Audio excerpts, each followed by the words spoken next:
Hello, and welcome back to the Green Team of the Legendarium, the spin-off podcast of the main podcast of the Legendarium. Today, we will be covering Wintersmith by Terry Pratchett, the third book in the Tiffany Aching series. The previous book that we covered in this was We Free Men, which was the first. Note that we are skipping over the second because we wanted a festive episode today. I am joined today by Hurinfan, who just can't leave me alone. Sorry, it's just I can't help it. My favorite lady of the Discord, Little Red Book. Hello. And the very special guest, the esteemed Tori. Hello, Internet. Welcome Who back. Who are we talking to? Who are we talking to? You're talking to Ashman. If the Malazan readers aren't all listening to this podcast. So, we're going to start with a spoiler-free section before moving on to a spoiler-filled discussion at the end. Now, probably about 10 minutes in. Initial impressions. Spoiler-free thoughts. Hit me with them. Delightful. I've been accused on our Discord of disliking YA. That's just not true, because this is delightful. And when I'm reading it, I can't not have a smile on my face. Master Terry is a wonderful wordsmith who can, I don't know, give a sense of, what's the right word? Je ne sais quoi.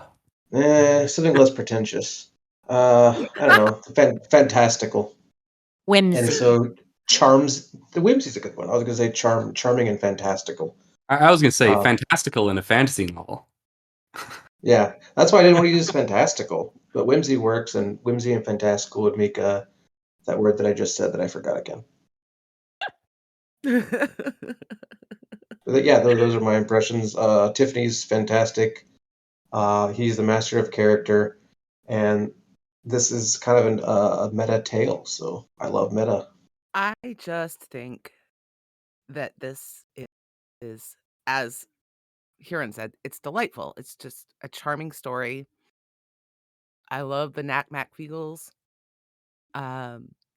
It's nice to see our Roland and Tiffany both getting a little older, getting more mature, going through some things. And yeah, it makes me happy. Can't ask for more than that from a book, right? Go ahead, Tori. I think it's a fabulous entry into not just the Tiffany Aching series, but the Discworld series as a whole. Kind of at the height of Pratchett's abilities. Yeah, I am like a little bit more tepid on this.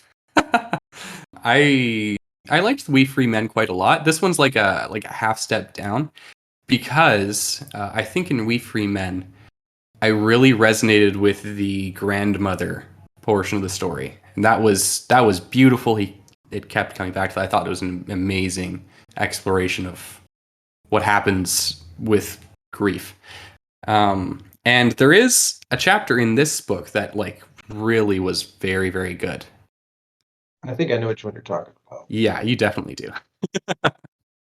And the core conflict of the story is interesting. And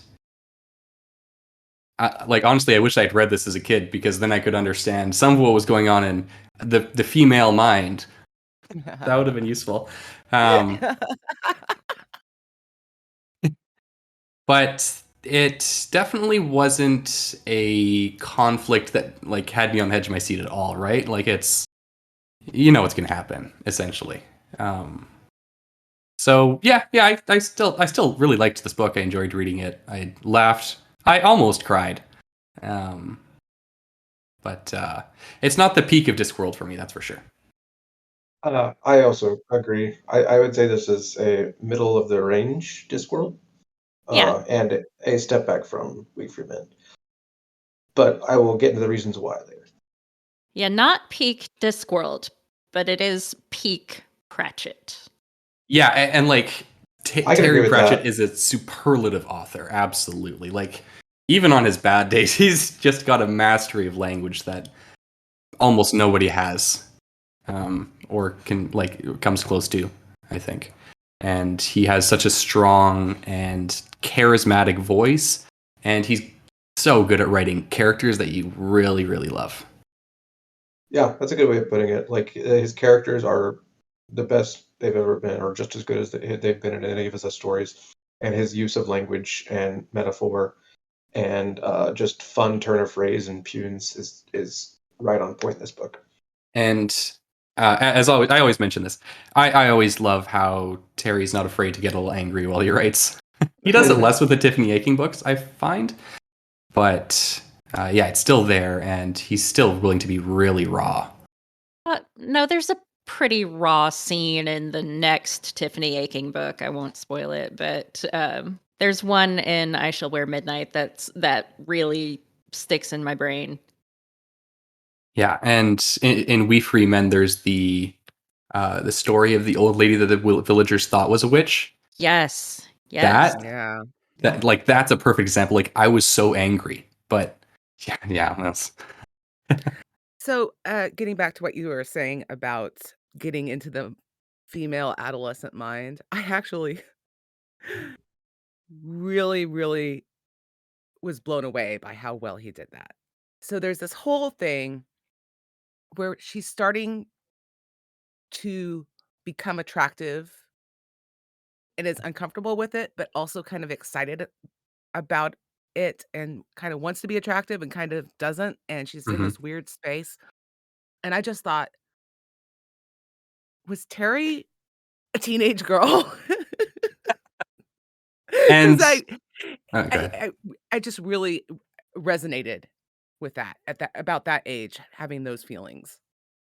And also not just finding that she's attractive and is getting attention for it, but like boys start Music. doing things for her, Yes, that too. and she's really trying to work out how she feels. And she's like, 75% of her is upset at what's happening, and then 25% is actually kind of really digging this. And that's what I love about the role that Nanny Ogg plays in this. She's just Nanny- so earthy, and she's just like, yeah, well, you get the boys to do what you want, honey. That's how you work it.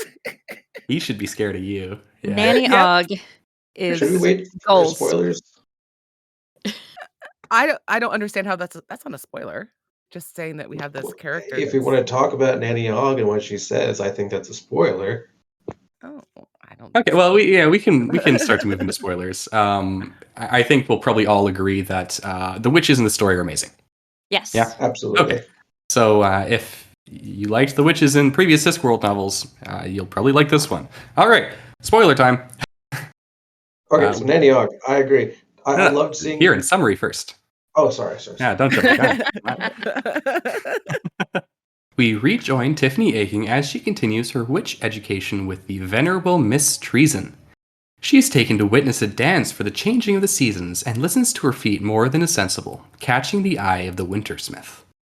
Tiffany fends off his advances as winter comes, Miss Treason dies, and a new witch takes Miss Treason's place in the community. The Knack McFeagles and her boy toy Roland venture into the underworld to free the Summer Lady, and Tiffany slays the Wintersmith, ushering in the long-delayed spring. So, Nanny Ogg. Yes. I loved seeing Nanny Ogg separate. Up until now, it's always been a Nanny Ogg as like kind of a sidekick to Granny Weatherwax, right? Right. And so it's nice to see her removed from the Granny Weatherwax shadow and just see her as her own. And she doesn't change. She's exactly what you'd expect her to be. But it's so funny and so insightful. And if Granny Weatherwax wasn't Granny Weatherwax, then Nanny Ogg would be a fantastic main character in her as herself. Well, she likes that though. She likes playing second fiddle. She doesn't See, want to. Okay. I was going to say she's not looking to be the best. She's just, yeah. She's looking to be the dirty old aunt that can talk to the kids about their problems. Yeah, there was a whole dynamic, and I think it was Carpe Jugulum, where she didn't want to be the crone. The It's other like, one. Right. yeah, the maiden, the mother, and the crone, and she was like, no. Like, I'm a Granny's mother. got to be, because being the crone comes with certain responsibilities, and she did not want those.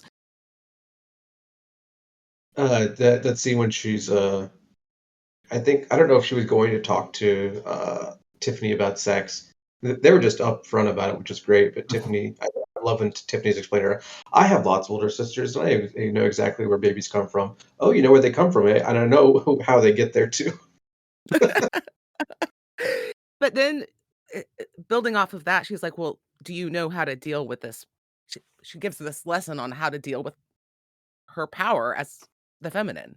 Like, that is the lesson that Tiffany needs, not where Yeah. babies come from.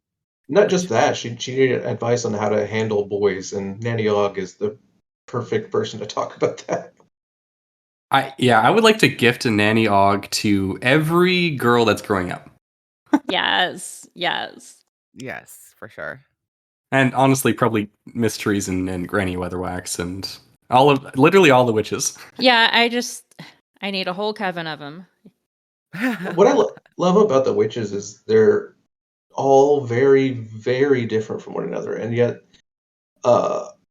they're all witches, except for Miss Earwig. Maybe she seems the least witchy of all the witches. She's just a pretentious. Twat. Yes. I was gonna say something else, but yes, twat's probably better. I like how they perceive their job. Like, they go when they visit the little old lady and give her a bath, and that was witching.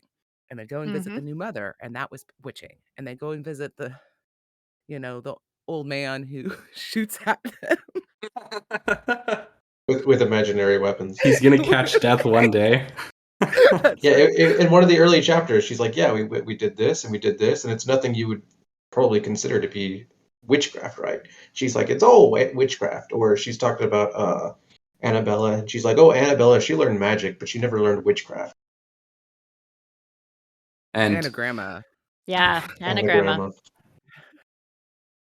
And her scenes were so frustrating, but then at the end, it all worked out.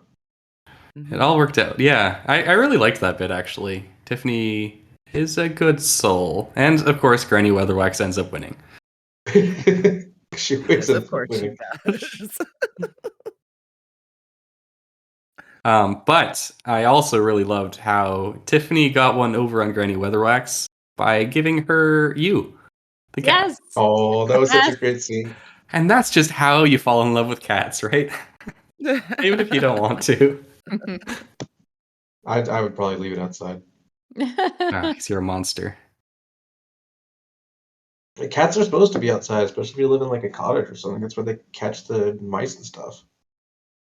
No, they need to be snuggled up under your hat. Yes. I agree. I just love that she refuses to give the cat an actual name. You! Oh, you is a perfectly acceptable name for a cat. I had a cousin once who had a cat named Damn It, so she could be like, "Damn it, quit." Get over here, damn it. Do I need to beep that, guys, or are we good? Damn, no. Yeah, damn is fine. Sorry, I should have asked. No, you're fine. That's fine. Clearly it's fine, right? But of course, in this book, Miss Treason is my favorite. She's not my favorite witch, but Miss Treason's big day was far and away the high point of the novel for me. Which is not to say I didn't enjoy the rest of the novel. It's just this one was so good. It felt like such an if you have to die, and you do, going out like Miss Treason is about the best way I think possible, right? That's one of the more enviable parts of the Discworld, is that the witches and wizards know when death is going to come for them, so they can prepare. There's a great party in Reaper Man when Wendell Poons is supposed to have his death day. And I love how practical they are, because you have to be with that kind of knowledge, right? Right. You can't die. You're 113. Yes, that would be why. Yes. But it was so sad. I don't know if it's because I had family that died this year, and it was just kind of like just reverberating. But there was this one quote that I really liked from that section. Well, at least you've got a happy ending, Miss Treason, Tiffany whispered. It was a silly thing to say and deserved what it got. We make happy endings, child, day to day. But you see, for the witch there are no happy endings. There are just endings, and here we are. Right in the feels. I was a little sad before she died, and I don't know how. It's hard for me to understand exactly what Miss Treason thought, but she seemed to think that the people in the village didn't love her and appreciate her, and Tiffany was trying to convince her that they did. And then the fact that they all showed up to her funeral maybe convinced her otherwise. I'm not sure. Still demanding advice. I think she knew what she was doing. I think she knew what she was about and that they did love her. And they loved her because they feared her or something. Like, I don't think she didn't. What would you say is the central theme of the story? Boffo. Yes. Oppo dealing with change, but yeah, that seems to be a That's a theme that YA carries thing. through. Yeah. Yeah. I think Boffa was just a part of it. I think the central theme would probably just be the power of stories themselves. Oh my god, a And story about stories. yeah, that's what I said No. earlier. It was very Yeah. meta. That's part of why I liked it so much. And really, almost everything fit into that. Roland became the hero. But Boffo is And part of that because Boffo exactly, that's is, what I'm saying. yeah. And Boffa was creating a story, and Anagramma story also fell into that. And uh, it was. I think it fit in really thematically very well. Yes, I agree. That's a good point, I think. No notes. So going back to Miss Treason a little bit, I love that she's blind and she uses the eyes of like all the creatures in her house. Including What is, Tiffany. she has 2 ravens. Now that's an enviable position. Yes. I wish I had 2 ravens. She also has a seeing eye mouse. Yeah. Yes. Yes. Yeah, and Tiffany gets really grumpy when Miss Treason uses her eyes. She's like, "Stop that! Get out of my head!" Stop reading my diary. Yes. Oh, something else I thought of.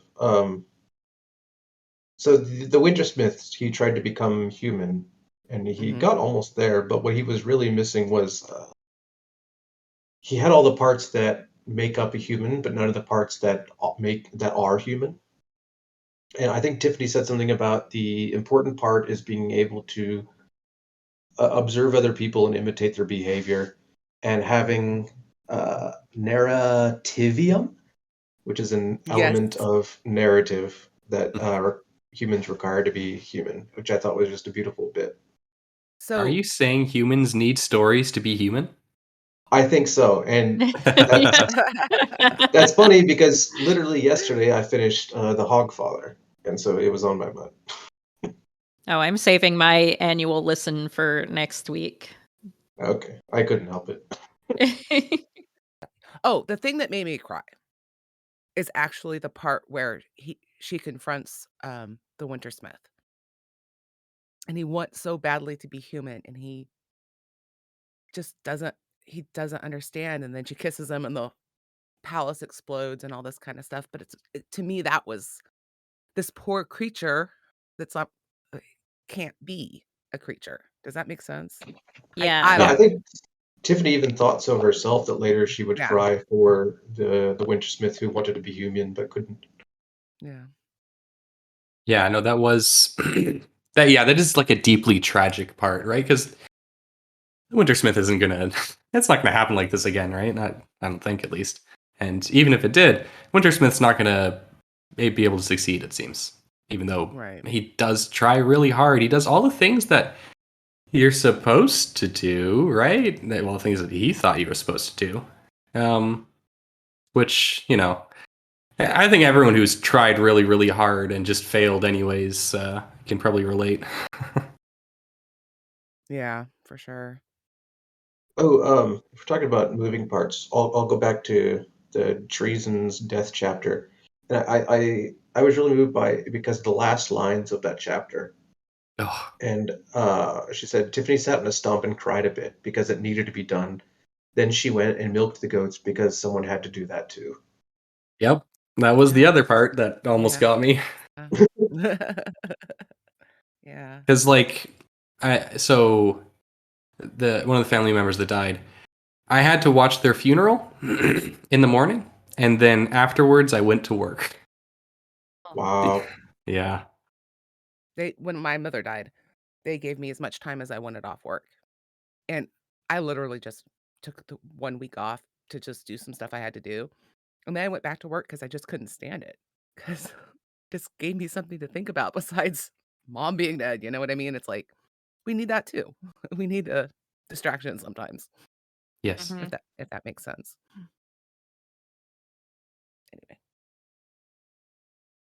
Anyway. Particularly clever wordplay areas that they wanted to share. Oh, yeah, I've got one. We're not It's going to in- talk about Roland and the McFeagles Oh, we can, sure. before we do clever wordplay. Okay. Sure. Okay. I love Roland going into the underworld to rescue Lady Summer. I love this part of the story so much. And they dress him up. The McFeagles dress him up in the most ridiculous outfit. This chainmail that doesn't fit. They give him a giant sword. And then the ferryman, by the way, is also very funny. Not you guys again. Yeah. But anyway, he ends up losing the sword, and then he creates the sword in his imagination when the boggles are coming for him. Yeah. Yes. And that was so cool because Roland has always kind of been, he's clumsy and he's awkward, and I loved seeing him come into his own. Yes. Mhm. Because he wasn't just any hero, he was being a hero for Tiffany. And if Tiffany needed a hero, it had to be him, right? And Right. so he had to do it in his own way. Yeah. He was her knight, and I don't know if it was shining, but it was certainly armor. Right. Actually, I agree with everything you said, but I think I wish Roland was in the story more. I do too, It's- actually. For sure. 'Cause she's thinking about him, obviously, like when you're that age and you're thinking about someone. But it seemed kind of sudden at the end, and everything happened so quickly. Yeah. I really liked the part where Tiffany heard that a girl showed him water paints. And she got really mad. She got so mad. Looking at other girls Looking at painting watercolors. And then she takes up painting. because he got her paints. He got her paints. Yeah. I love what she was talking about with Nanny Og. And she's like, well, you danced with the Wintersmith. And she's like, yeah, but I didn't mean to. And he's like, well, maybe or I was just being nice. So maybe Roland was just being nice. Nanny Og. Nanny Og knows what's up. Mhm.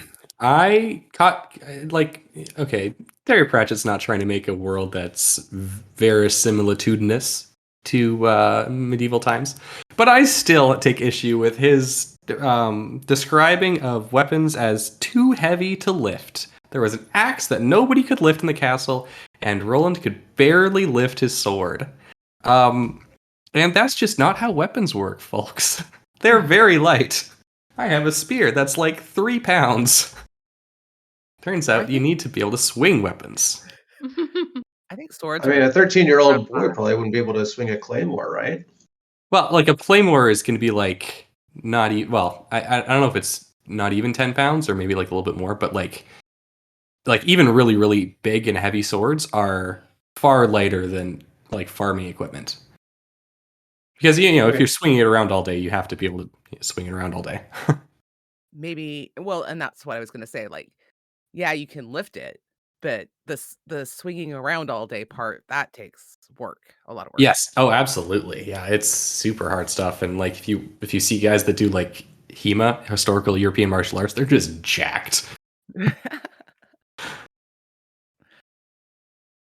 Nakmek Feagles, one of my favorite bits that they kept doing was when they were talking about the wee big hag and the big hag, and the hag of hags and all the hagging things that they do, like the pursing of the lips and the folding of the arms. Oh, Not the folding whaley, of the arms. whaley, And the folding of the arms, and the pursing no, of the no. lips, whaley, whaley. It was funny every time. Or when Tiffany tries to coax the truth out of them, and they try to appease her with a lie. He's like, "Oh, I swear it's a really good lie. It's much I more can tell you interesting a than the truth." story. Oh, Oh, and the part with the codes. Because they keep reading her mail, and they're Yep. like, now they're writing in codes. And also the fact that they're learning to read because is it Rob anybody who married the Yes. new yeah. yeah, Kelda. so Yeah, Kelda, thank you. And she reads and her brothers read that she brings with him, and so he's trying to learn how to read, and you'd never thought you would see character growth in a Macnac Fecal. The first that's one is because a picture book, I think, and what's the second one? It's like the Principles of Accounting or something. You're Something right. like yeah, that. but he put dragons in it. It was so great. Not just a picture book, it's the picture book from Thud, which Oh, is it? Nice. yes, Oh, really? which has become a standalone picture book Oh, that really? you can go out and buy. Of course it has. Oh, speaking of things from Discworld that have become real, there is an album titled Wintersmith, based on the Tiffany Aching series, listeners. It's done by, apparently, Terry Pratchett's favorite band. Let's see. Eli Span. Steel Eye Span. And it has such tracks as the Dark Morris song, Wintersmith, The Good Witch, The Wee Free Men, The Making of a Man, and many more. That's neat. Terry Pratchett, I think he makes a guest appearance in there as well. He does. I haven't listened to it yet, but I want to. The genre is British folk rock, prog rock. Look at that. Anyways, don't continue with what you were saying. I I was gonna say I don't have anything else to say. Now I think I feel ready to go on to pithy quotes. I just wanted to make sure we got Roland and the Feagles in. I've been trying to gather mine. Okay. I have lots and lots of, really lots and lots of highlights. Well, So Tori here goes first then. I saved it's kind of a long one. Tiffany got up early and lit the fires. When her mother came down, she was scrubbing the kitchen floor very hard. Aren't you supposed to do that sort of thing by magic, dear? Said her mother, who'd never really got the hang of what witchcraft was all about. No, Mum, I'm supposed not to, said Tiffany, still scrubbing. But can't you just wave your hand and make all the dirt fly away then? The trouble is getting the magic to understand what dirt is, said Tiffany, scrubbing hard at a stain. I heard of a witch over in Escrow who got it wrong and ended up losing the entire floor and her sandals and nearly a toe. Mrs. Aching backed away. I thought you just had to wave your hands about, she mumbled nervously. That works, said Tiffany, but only if you wave them about on the floor with a scrubbing brush. Yep. I love Terry's that got part. it. Okay, I have one. It's also long. It's also not particularly funny. But a witch didn't do things because they seemed like a good idea at the time. That was practically cackling. You had to deal every day with people who were foolish and lazy and untruthful and downright unpleasant. And you could certainly end up thinking that the world would be considerably improved if you gave them a slap. But you didn't, because, as Miss Tick had once explained, A, it would only make the world a better place for a very short time. B, it would then make the world a slightly worse place. And C, you're not supposed to be as stupid as they are. Miss Tick's so good. Miss Tick is so good. Her intro scene of this book is amazing. Oh, yes, What? the book Oh, about yeah, how to yeah. deal with witches. Yeah. And it's they have to the incantation they have to say to the witch before they drown her is, "It's a pity I'm an ass." No, it is. It sapit aya ma nas. Ah, yeah. So you're supposed to say very loudly too.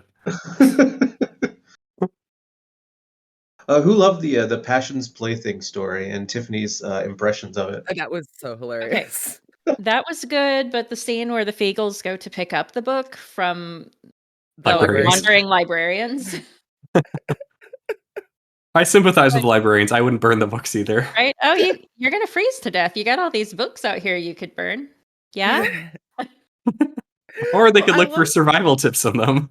I love that the author's name is Marjorie Bodice. Yes. It's just, yeah. Anyway. So, I think I've got some. Do you have something? yeah, I do. So when Okay, go ahead. Tiffany is walking through the palace that's made, there's all these statues that are naked, and they all have fig leaves on them. And Right. it says she had attempted to lift the fig leaves in the spirit of curiosity, or of inquiry, in the spirit of inquiry. It's a noble curiosity she's got. It's just, she's just checking out. She just has questions. Yeah. She's just making sure they're anatomically correct.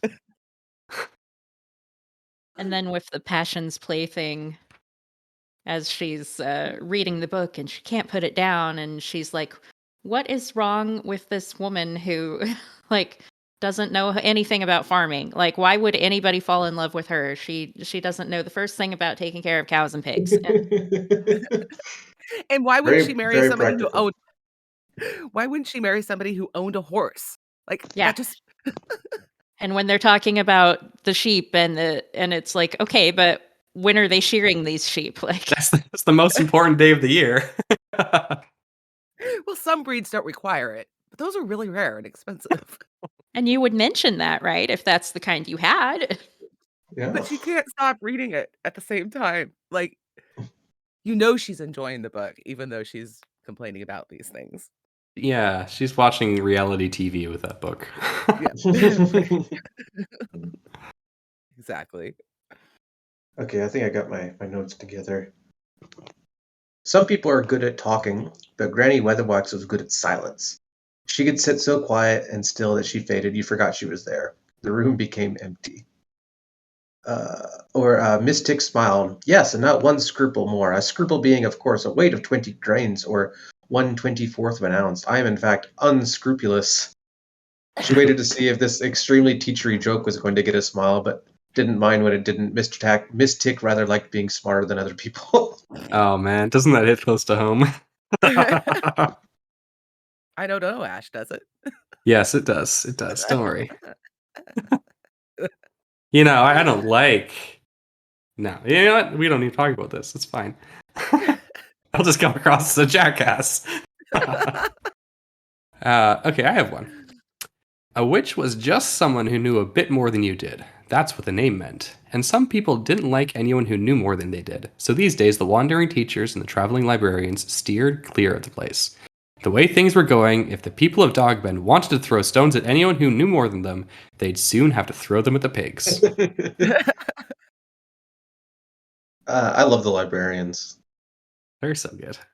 You could tell Terry has a lot of respect for them. Some people think that a coven is a word for a group of witches.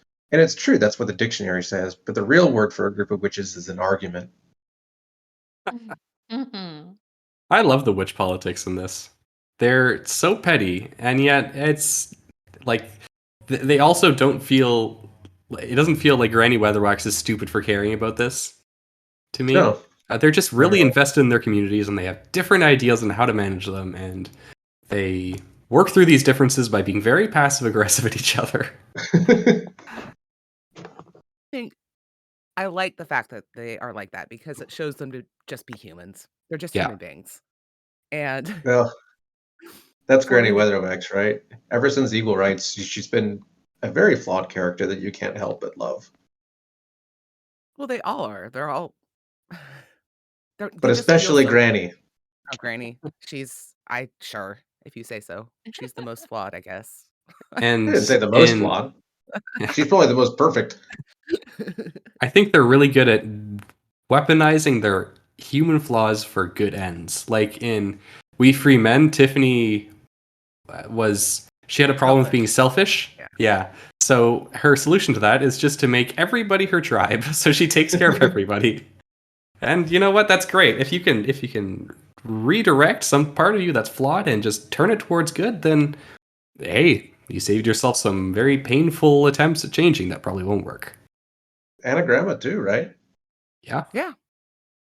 She's still condescending and a snob. But the villagers like it. Yeah. Yeah, And and she turned it into an asset really, because she really did just want to boss people around and be smarter than everyone and tell people what to do, and the villagers weren't having it at first because they were used to the Bafo. But once she adopted the Bafo, then they were willing to listen to her boss them around. But part of it also is that she was dismissive of their little concerns, Hmm. you know, and Yes. you know, like the person who comes over and asks for her to look at the sheep or something. And Tiffany's like, Yes. she's just lonely. She just wants somebody to talk to. What is wrong with you? I love that scene where she's just laying it into Anagrama, and she kicks her chair really hard when Anagrama says something stupid about peasants. Yes. Yeah. That was real. Just want to smack her. And she wrote it all down for her, and she just couldn't be bothered. Twice. She did it twice.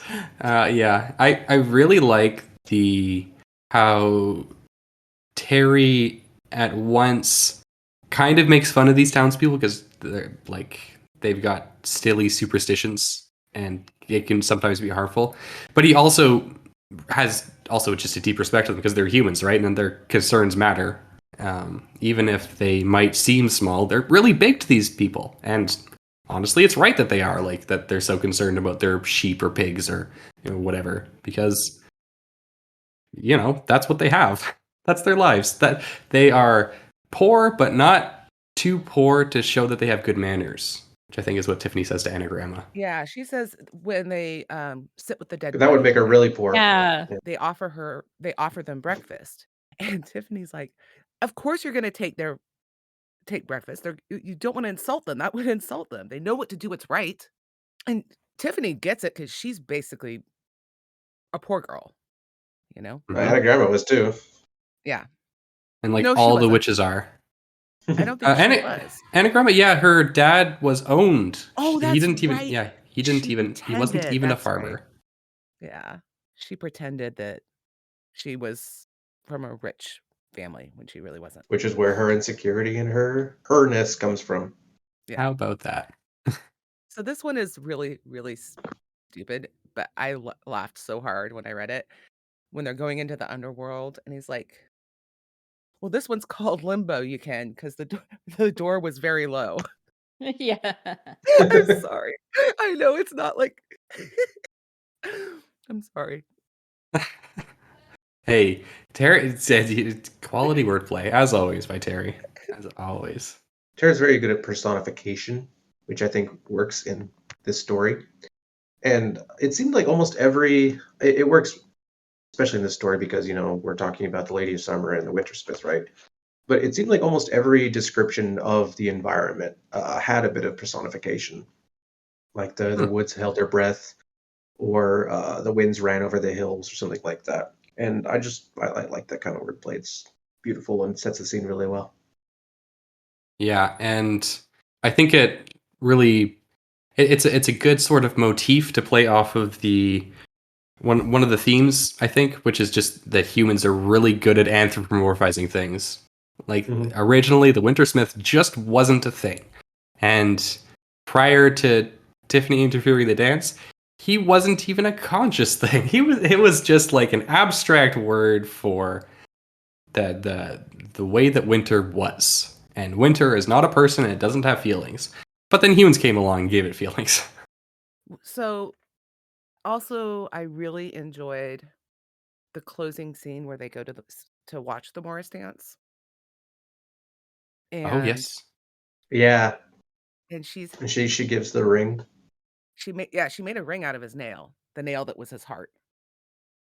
And the the fool looked at her with his eyes, and and I just thought that was cool that he was somehow for a second in this He was person. in everybody, right? Because we saw the lady Well, of we summer in the saw, eyes of the yeah, children, we think saw and the Summer some, in fool's kiss everybody, but was yeah, well, Summer and everybody, but just the fool had the Wintersmith for a second. I think it was.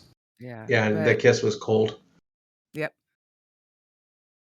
So I just thought that that was a very fitting ending, and it made me a little less sad. Oh, Yeah, still sad, but a little yeah. bit less so. Oh yeah, back to the superstition. I love the fact that real witches didn't believe in or they weren't superstitious. They were the thing that people were superstitious about, yes. Mhm. and that reminds me, like, why I dislike. I think Granny Weatherwax dislike Miss Earwig so much is because she seems to be really into the superstition and the magic with a K. Because Granny always puts a K on the magic that she doesn't approve of. Yes. Yeah, she's kind of like a sleazy 1920s oracle in a circus. You know, really like the stereotype, really playing it up, really playing with the mojo and I thought she was representing like New Age witchery who would claim power well, in crystals and yeah, new is And old, essential old is new. oils. get Essential power oils, from yeah. these crystals. I also really like how Tiffany rallies all the young witches to help Yeah. out Yeah, to Amy help Grant. her. Yeah, and it just shows a lot of leadership, and she's more concerned about making sure something gets done than getting credit for it. hmm I loved her pig witch friend. Yeah. Petunia, was it? Yeah. She knows that when she's working, she doesn't say and she's just in her Yeah, element and she's confident in herself. sounds Petunia nice. magic. Yeah, Yeah. I wish I would stop saying So do I. I mean, you too, but I also wish I would stop saying I wish you would stop saying too. Meh.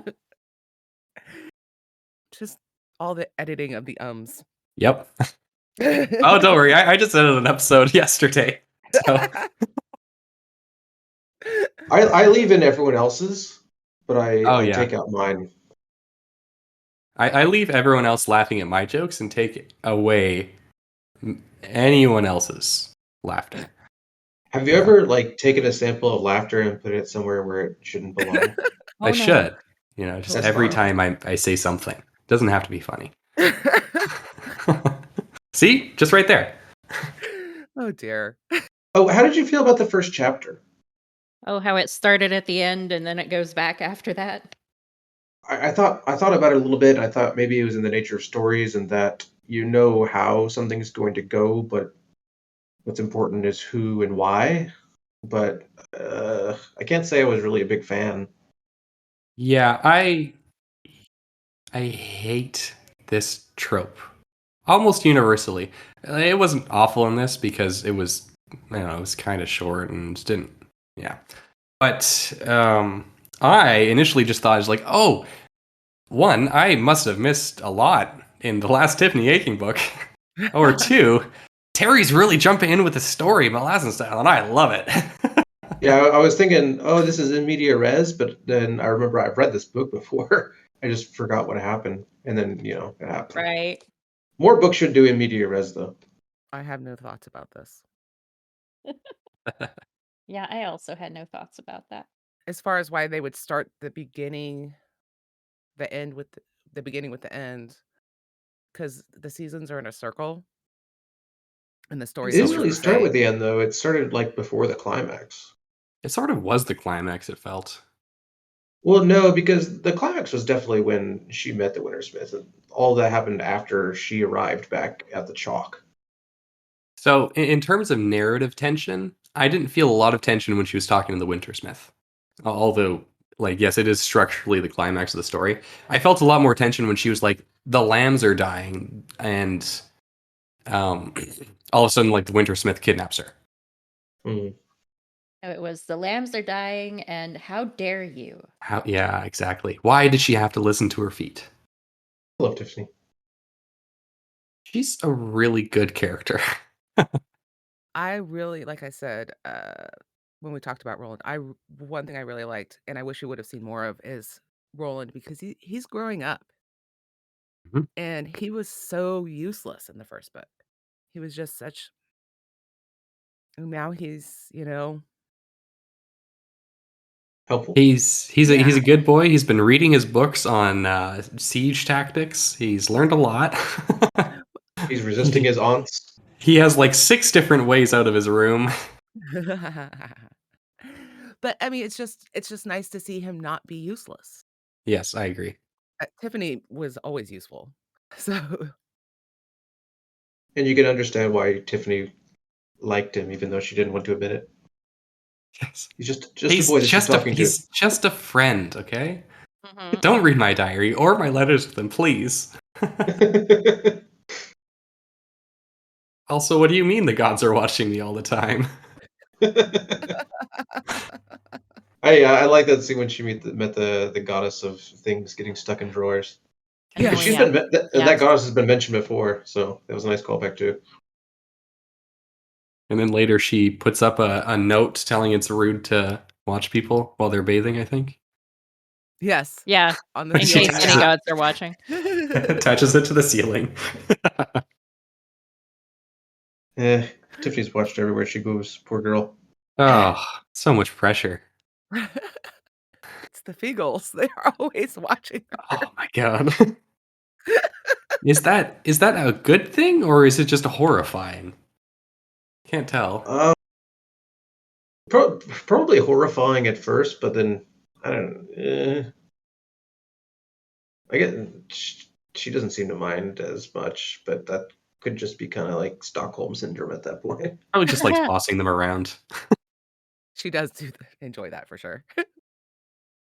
And she even contributed to their numbers. Horace the Cheese decided Yes. to join the Hackney Yes. Feagles. So he's a rather blue cheese. And it hums.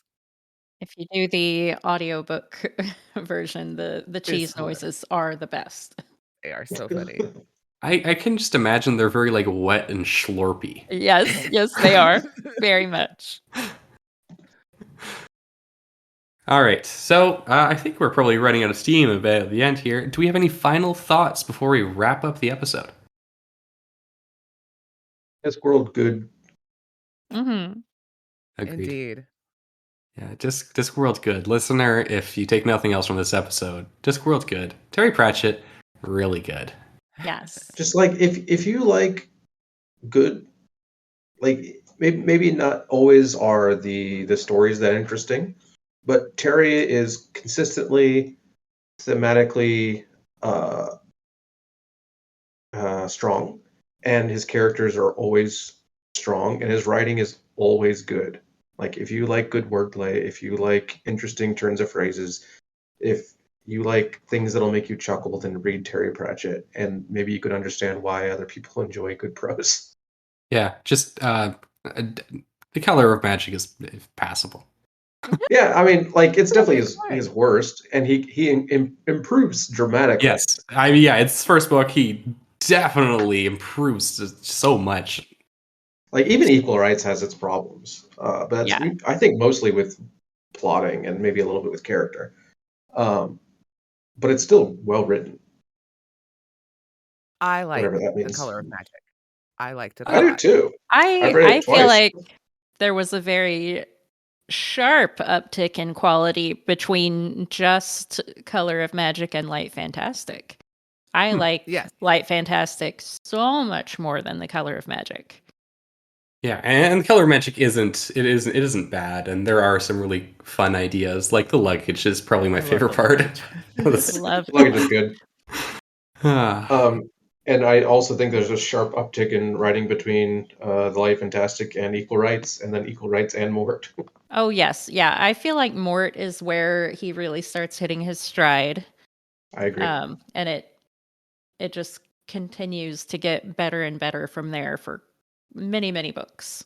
Yeah, and Mort's like the worst death book too. And maybe Reaper Man. I don't know. Reaper Works great. Man's my favorite. Really? Yeah. Nah, Hogwatch is the best. Well, that's probably going to conclude our discussion Oh no. on Wintersmith, the third book of the Tiffany Aching series. Maybe we'll Last, go back and do number 2 sometime. Yeah, maybe we will. Big thank you to our panelists, Little Red Book, Good night. Hurinfan, Bye-bye. and our very special guest, Tori. Thank you for coming on, Tori. Always fun to Thank chat. you very much. Yes. Oh, since this is our winter episode, I suppose I should say happy holidays. Yes. And Merry Christmas if you celebrate, and happy winter. Happy Happy- Hogswatch. Hogswatch. Happy Feast of the Unconquered Sun to all of the pagans out there. Sol And Invictus. happy solstice to everybody Yeah, because the sun is coming Festivus. back. Yes. Festivus. Tori, where are you from? Oh, well, if you want to hear more from me, you can come visit me at the Cosmere Deep Dive Podcast, where I am one of the co-hosts. And you can find us at patreon.com/CosmereCast to get a link to our Discord server. You don't have to be a patron.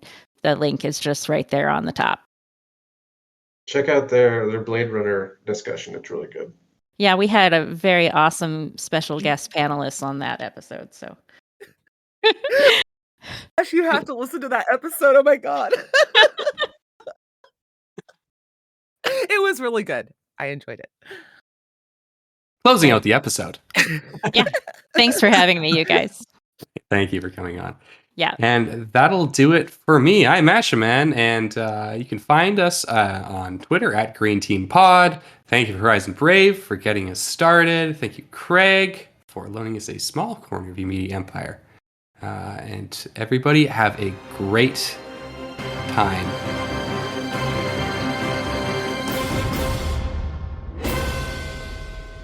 Am I frozen for any of you guys as well, by the way? You're frozen Yes. for me. Yes. Yes, you are. Okay.